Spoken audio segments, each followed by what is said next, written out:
मिलती है। लोग कहते हैं कि जन्माष्टमी करने से पापों से मुक्ति मिलती है। दोस्तों, जन्माष्टमी आने वाला है। जन्माष्टमी करने से फायदा क्या होता है, क्या है इसकी विशेषता, क्यों जन्माष्टमी करना चाहिए लोगों को, क्या बेनिफिट है जन्माष्टमी करने से, इसके बारे में हम जानेंगे भारत के मशहूर ज्योतिर्विद पंडित विंध्याचल लाल देव जी से। बाबा, आपका बहुत बहुत स्वागत है हमारे चैनल पे। धन्यवाद। बाबा, जन्माष्टमी के बारे में थोड़ा बताएं, आखिर क्यों जन्माष्टमी करना चाहिए लोगों को, क्या बेनिफिट होता है, क्या होता है, थोड़ा बताएं। देखिए, एक बात तो आप जानते ही हैं कि हमारे यहाँ समय समय से परमात्मा का आविर्भाव हुआ है। त्रेता में राम का हुआ है, सतयुग में परशुराम का हुआ है और द्वापर में कृष्ण का अवतार हुआ है। ये अवतार जो है वो अधर्मों का नाश करने के लिए होता है। यदा यदा हि धर्मस्य ग्लानिर्भवति भारत। कृष्ण कहते हैं गीता में कि हे अर्जुन, जब धर्म की हानि हो जाती है और अधर्म हावी हो जाता है, तब परमात्मा मनुष्य रूप में अवतार लेकर के धर्म की पुनः स्थापना करते हैं और अधर्म का नाश करते हैं, साधुओं को मुक्ति दिलाते हैं और जो दुष्ट व्यक्ति हैं, अधर्म करने वाले हैं, उनका सर्वनाश करते हैं। जब अधर्म के प्रति आपकी रुचि बढ़ने लगेगी तो पाप बढ़ेगा, क्योंकि कर्म से ही पाप और पुण्य दोनों होता है। तो अधर्म के प्रति रुचि यदि आपकी बढ़ जाती है तो पाप बढ़ जाता है। तो परमात्मा का अवतार जो कृष्ण का हुआ, वह अतताइयों को विनाश करने के लिए हुआ। तो सबसे पहले आप परमात्मा जो अवतार लिए तो उनका आप जन्मदिन मनाते हैं। जन्माष्टमी जो है वो परमात्मा के द्वापर में जो कृष्ण ने अवतार लिया, उनका जन्मदिन है। उसी दिन को जन्म लिए हैं। तो हम लोग उस दिन खूब धूमधाम से और बहुत मतलब कि अंदर से उल्लास के साथ जन्माष्टमी पर्व को मनाते हैं। जन्माष्टमी पर्व को मनाने से पहली बात यह है कि आपको उसका लाभ यह मिलेगा कि आपके अंदर देखा देखी में जो पाप करने की मनोवृत्ति आ रही है वह बदल जाएगा, जिससे पाप का नाश होगा।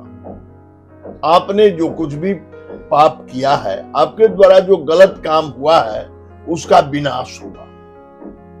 आपके मन में एक प्रेरणा जगेगी, क्योंकि उसी उद्देश्य से कृष्ण का जन्म हुआ है।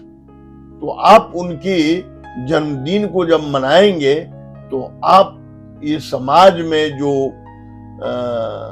अधर्म का वातावरण हो जाता है और आप देखा देखी में उसका अनुसरण जो करने लगते हैं, उसके प्रति आपको माने मन जो है वो बदलाव के तरफ आएगा और आप जो है वो जन्माष्टमी का लाभ लेंगे।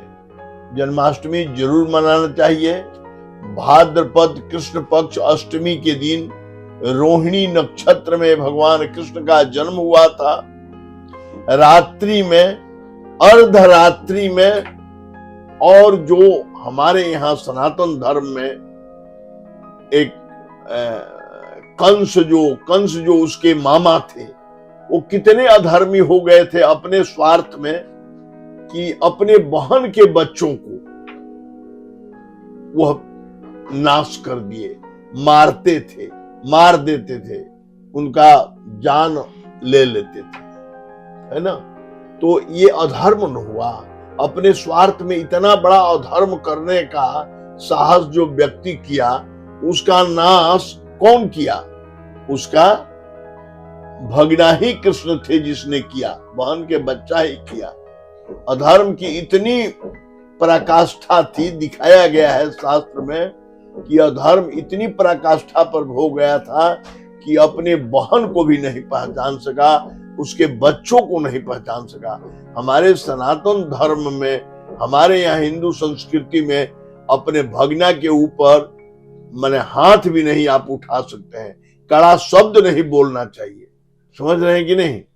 तो ये जन्माष्टमी करने से सबसे पहला लाभ आपको यह मिलेगा कि ये समाज के दूषित वातावरण से जो आप प्रभावित हैं, उस प्रभाव को विनष्ट करने के लिए हम लोगों को जन्माष्टमी का व्रत करना है। इसको मनाने की कोई विशेष विधि है या फिर साधारण? हाँ, इसकी रीति है कि दिन में आप फलाहार पर रहें, निराहार रहें, कि परमात्मा को जन्म लेने में कोई तकलीफ नहीं हो। इसके लिए आप प्रकृति से दुआ करें कि परमात्मा को कोई माने व्यवधान में वो नहीं रहे, खूब अच्छे से उनका जन्म हो जाए, क्योंकि वो धर्म की स्थापना करने के लिए आ रहे हैं, सही कर्म के प्रति प्रेरित करने के लिए आ रहे हैं, है ना? तो आप जो है, और जैसे ही परमात्मा का जन्म का समय आ जाए, उस समय आप खूब धूमधाम से उनका नाच गान करें, खूब खुशी मनाएं, और उसके बाद प्रसाद ग्रहण करें, उसके बाद फलाहार वगैरह ग्रहण करें, है ना? आप इसे निराहार रहकर भी मना सकते हैं, फलाहार के साथ भी मना सकते हैं। जैसे आपकी आत्मा गवाही दे परमात्मा के प्रति, हृदय से आप जो हैं इस पर्व को उल्लास के साथ मनाने। निर्जला भी कुछ लोग मनाते हैं। हाँ, बहुत निर्जला भी मनाते हैं। अच्छा, कुछ लोग हैं जो घर में लड्डू गोपाल रखते हैं, लेकिन उनका जो होता ना चाहिए सत्कार, वो नहीं कर पाते। तो क्या उस स्थिति में लड्डू गोपाल घर में रखना चाहिए या नहीं रखना चाहिए? लड्डू गोपाल से कोई हानि नहीं है। लोग कहते हैं कि नहीं, उनका सेवा करना नहीं, सेवा करना है कि रोज एक बार उनको स्नान करा दीजिए, मतलब कि जल उनके सामने आचमनी, पहले पैर 3 बार जल गिराइए, पैर पर पाद्यम पाद्यम समर्पयामि, आर्ध्यम जलम समर्पयामि, आचमन्यम जलम समर्पयामि, शुद्ध जल स्नानम समर्पयामि। एक वस्त्र रख दीजिए। अगर उनको आप पूरा नहीं कर सकते हैं तो उनके सामने एक पात्र रखिए और उस पात्र में 4 बार जल गिराइए, है ना? चरण स्पर्श, आचमनी कराना, पुनः आचमनी कराना, स्नान कराना, और इसके बाद उनके लिए कुछ भोग लगा दीजिए जो आपकी श्रद्धा और शक्ति है। अपनी शक्ति और श्रद्धा के हिसाब से उनको भोग लगाइए।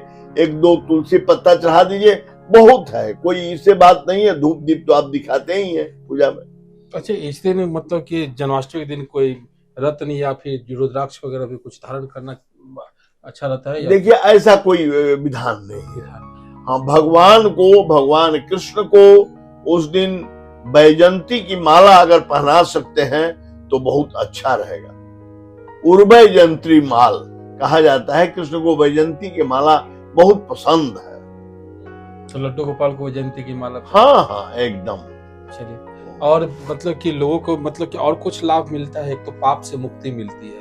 पाप से मुक्ति मिलती है। आप ये कहिए कि पाप करने की मनोवृत्ति से मुक्ति मिलती है। हाँ, पाप से नहीं, मतलब पाप करने की जो मनोवृत्ति है उससे मुक्ति निश्चित तौर पर मिलेगी। आप इसे सही ढंग से करें तो एकदम आपका मन जो है स्वच्छ हो जाएगा। कर्म और अकर्म, धर्म और अधर्म, ये दोनों में भेद आपको समझ में आ जाएगा। जो मैं कर रहा हूं वो सही है या गलत। चलिए बाबा, आपने काफी महत्वपूर्ण बातें बताई है, आपने हमें समझ दिया, उसके लिए आपका बहुत बहुत आभार, बहुत बहुत धन्यवाद। तो पाप करने की मनोवृत्ति से मुक्ति मिलती है। लोग कहते हैं कि जन्माष्टमी करने से पापों से मुक्ति मिलती है। नहीं, पापों से नहीं मुक्ति मिलती है। वो तो जैसा कर्म कीजिएगा वैसा फल तो मिलेगा ही, लेकिन आगे का जो चक्र है, वो चक्र पाप करने की जो मनोवृत्ति है वो उसको ना करने के लिए प्रेरित करता है मन। जब आप जन्माष्टमी करते हैं, प्रभु कृष्ण की आराधना करते हैं, उनके जन्मोत्सव को मनाते हैं। उम्मीद है आपको ये वीडियो अच्छा लगा होगा। अच्छा लगा हो तो लाइक कीजिए, शेयर कीजिए, सब्सक्राइब कीजिए चैनल को। हम फिर मिलेंगे किसी और नए अपडेट के साथ।